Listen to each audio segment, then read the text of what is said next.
Hi thoughts, welcome back to my channel. It's Ren. On the way in, go ahead, like, comment, and subscribe. It's the easiest and the freest way to support your girl, so go ahead, get the clicking below. I appreciate it. I appreciate you, specifically you.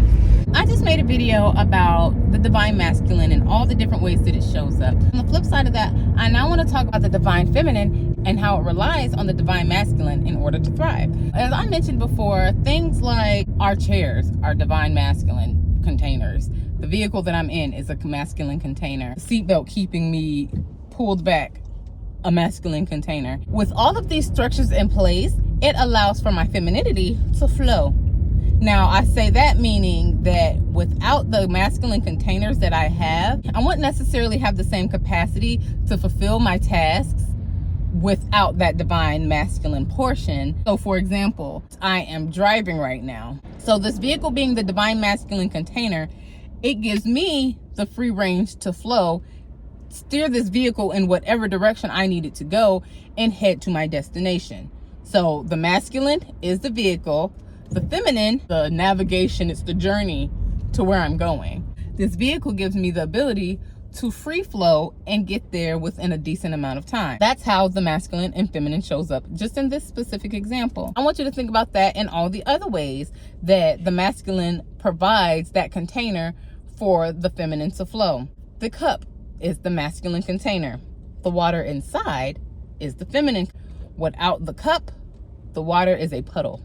That structure of the cup holds the water into place. It makes it easy to drink. It makes it easier to carry from one room to another. If you just put it in your hands, yeah, your hand's the masculine container in that situation, but you're not going to get much. You're not going to get much from one room to the next in your hand. Us having different forms of masculine containers and then taking that and understanding how much capacity this masculine container can hold, it helps your femininity flourish in various ways. Because the thing is, sometimes we just need to expand our containers. So I could have gone from my hand and say, well, I'm actually not going to use my hand anymore to take my water into the other room. I'm going to use a cup now. So now my container has expanded. That's often where inner work comes in. Expansion into the spaces of our desires, essentially. So we have to have the capacity to hold all the flow that the femininity is wanting to push out. We can keep our containers as small as we want to be, but there's very little room for growth in these situations. If you have a 4-ounce cup, but you want to drink 8 ounces of water, you're going to either have to keep refilling it, or you're going to have to expand your container by getting another cup. You can double the efforts and go back and get some more water, but the easier option would be, okay, let's just get 8-ounce cups. That way, I have an adequate amount of water to drink in this setting. As we let our feminine flow, there's the masculine always there to catch you. Now, when you want to expand your containers, you have to update your belief systems, because sometimes our femininity gets too big for the containers that we have. That's when your rubber band stretches too quickly and too far and it pops and we get undesired results, or we didn't give ourselves that belief. It just grows in that way, because a lot of times we can just simply decide and the action takes place. As far as expansion, if we have wavering belief systems, we can teeter back and forth on how we're letting these masculine containers expand. But the good thing is that we always have the opportunity to work on them, to grow them, and to let them grow alongside with us, instead of trying to just pop that rubber band like, pow, I can fit. It's like, okay, yeah, it did stretch, but that bad boy gonna pop. So we just need to make sure that we set up our systems, aka our masculine containers, in a way that supports our feminine. And then when we need our containers to expand, then we need to lean on that expansion. A way that I have been updating my expansions is in the money department. I have done it with love many moons ago. That's actually how I found my husband. And expanding my container for men, if you saw in the last video, I just referred to how much I welcomed in the masculine to show up in my experience. Me paying attention to all the little ways that masculine shows up for me, that brought masculine to me in a human form. I see masculine in the car.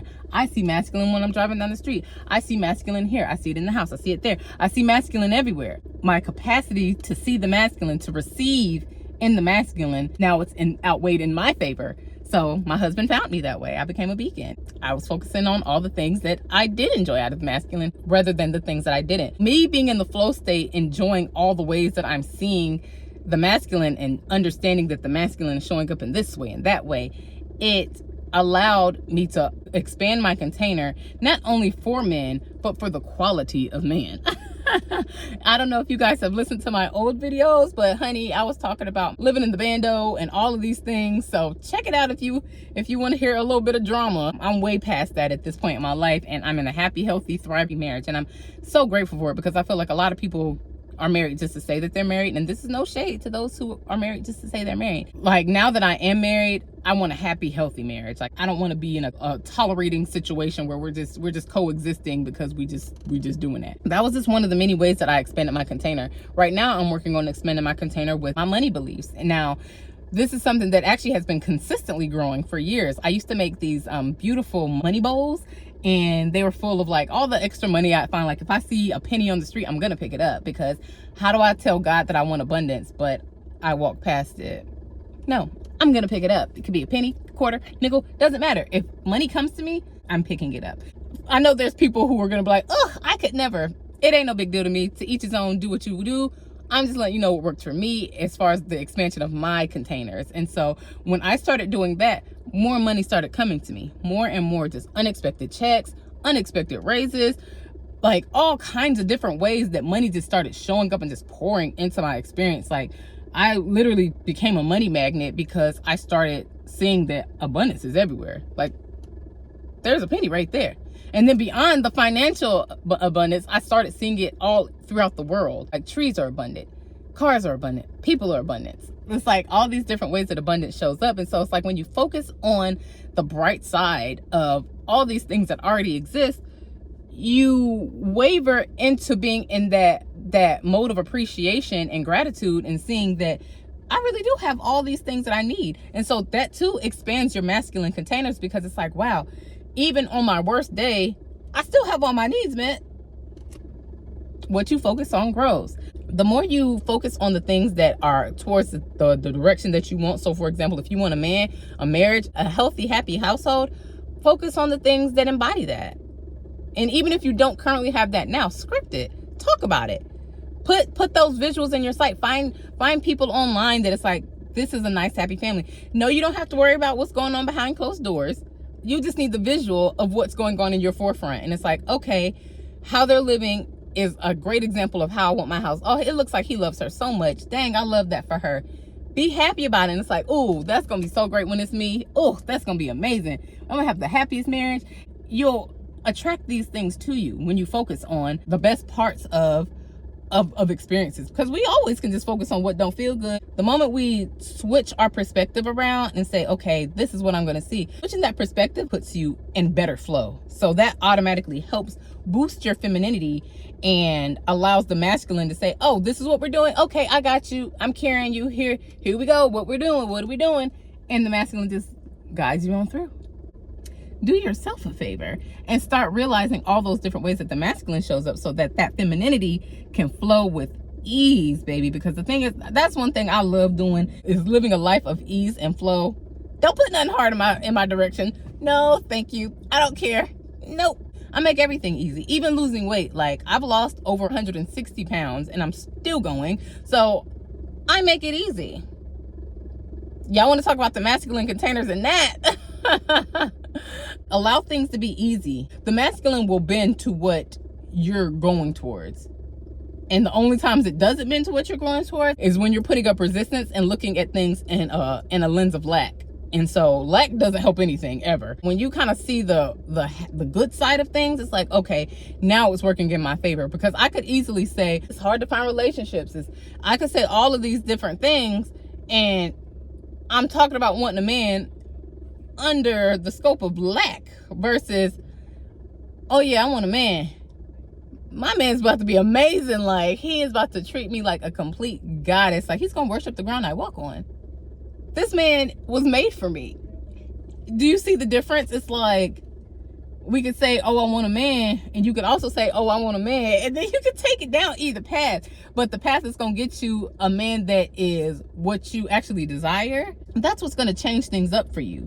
That way, when our feminine just flows, it really assists the whole situation, because we're relying on our masculine containers to make things flow in the way that we need them to. And so when we rely heavily, just full trust that the masculine is taking care. Like this chair right here, I fully 100% trust that this chair is going to support me. I have no doubt in my mind that this chair is going to support me. So that gives me the comfort to say, okay, where I'm going. Clearly, I'm going to Costco. Nevertheless, I got here and navigated here just fine with the seat behind my back, this vehicle around me, the tires on the vehicle, all of these different things that were set up so that I could flow. When you find the ways that your setups are made so that you can flow, focus on those. If you like to paint, you have an easel. That easel holds up the canvas for you to paint on. The masculine container for you to flow onto this canvas and make something beautiful. Start pinpointing and noticing all the different ways that the masculine shows up and the ways that your femininity has flourished because of it. Once we let go and accept that the masculine is gonna masculine, clearly I have no choice. I'm not gonna unbolt this seat and be like, I don't want this seat here, F the masculine. I'm not gonna do that. I'm just gonna happily take this seat because it is a masculine container. And either way, even if it wasn't a masculine container, I want this chair. I'd like to be safely seated in my vehicle and bolted in, thank you. Find all the different ways that your femininity has flourished, even in the past. So I'm sure there are ways that you can think of, even if it doesn't come to men, but other ways that the masculine has showed up for you and you were able to flow on through. Really just those good fulfilling moments where it's like, oh, I love that. Look for those. Literally take some time and like give yourself like 3 to 5 minutes and just go over experiences where I love how there's a door on this house because this door keeps the strangers out. It keeps the creeps out and the weirdos. I'm glad there's a roof over my head. It keeps the rain from falling directly on me on the days that it rains. It keeps me safe from the high winds. It keeps me safe from animals and critters and all these things that live outside. And because of that, I was able to come over here and cook a great meal for my family. I'm not worried about, is this deer about to walk up on me and hoof me up? I don't know what deers do, clearly.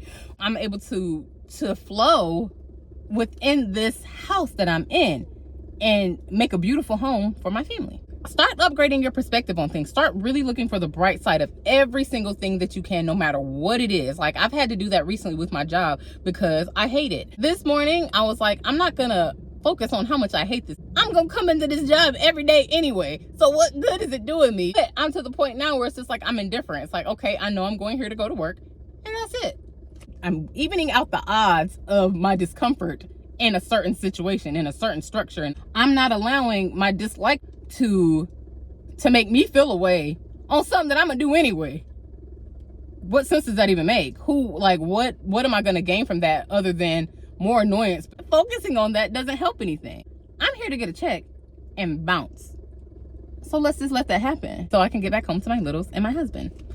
That's all I'm worried about now. Now I talk about how excited I am to get back home to my family so that I can play, get loved on, get all my kisses and my cuddles and my booty slapped on, all of these things. Like, I'm just so excited for when I get to go home. Think about it. I have all that I need. The masculine always provides all that I need. And honestly, for all that I just said, and even in the last video, no matter what, the divine masculine is God.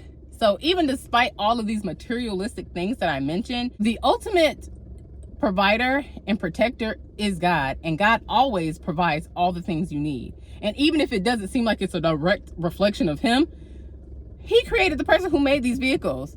He created the person who had the idea to say, let's put something on wheels that gets people from A to B. God created all of everything. Even if you decide that you can't see all these very obvious ways that the masculine is here, like I said, like this vehicle, remember that God handles all of it. God set all these systems up. He set up the banks next to the river. He set up all of these containers for us. So lean on that and remember that. So at the very least, if all you take from this video is that, run with it, baby. I'm happy with it, okay? Because you are divinely protected and provided for. And the more you see that in everything, the more it shows up for you in all other kind of ways, in human, in material things, and in everything. So I want you to do that. Start focusing on that and let your femininity flourish. Because those masculine containers are everywhere, I want you to let your femininity flow in every single way that you can. Because once you let that flow take place, you just start rolling into more flow, into more juiciness, into more pleasure, into more feel goods, into all the different things that just really just set you off, because baby, it feels good. It feels good to just be in flow all the time because you're always provided for. Thank you, God. You're always provided for. And be in gratitude about it too. That's another thing that helps your femininity. Be in gratitude, okay? So if you want to jump into your own inner work, check out my description box below. I have my free Goddess Glow Up Guide. It's a self-love enchantment workbook. So that'll help you get started on your inner work journey or help you continue your inner work journey. And then if you want to even deeper dive, check out my passion pages. That one has embodiment activation. So that helps you go from head knowledge to embodiment. So with that being said, y'all know y'all not going nowhere without taking my hand. So let's go.